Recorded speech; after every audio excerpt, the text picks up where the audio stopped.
디자인이 푸지는 후자리 되게더라. नों ओरै सिङाव हाबलांदो एसे माबा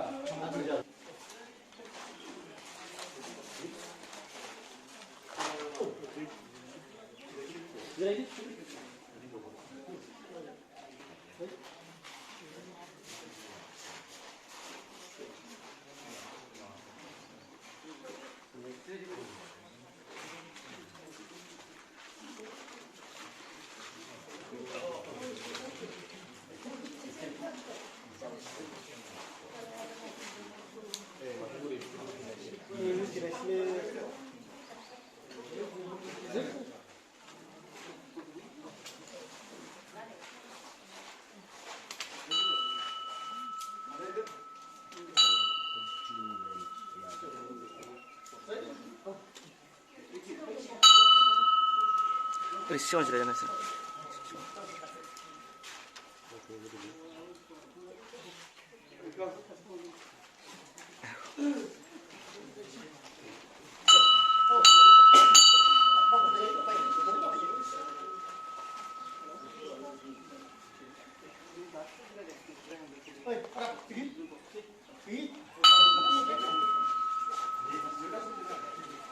दा आंगो फेमिलिनि अबाव थांखो माथो फैयासै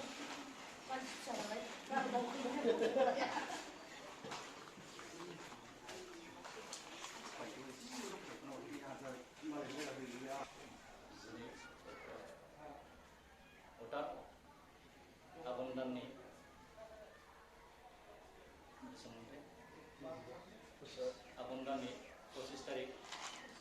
दिनैहाय जोंनि कुमलिं आन्चलिक बाथौ गोथार बाथौ थानसालियाव दिनैनि बे आघन दाननि पुर्णिमा तिथिनि फुंबिलि समायाव होनाय जासिगोन दा बिनि सोलायै जोङो मोनसे जोंहा बेजों लोगोसे कुमलिं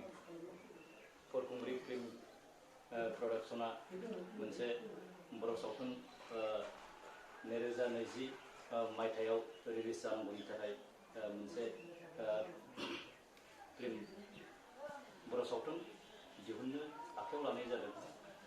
दा बिनि थाखायनो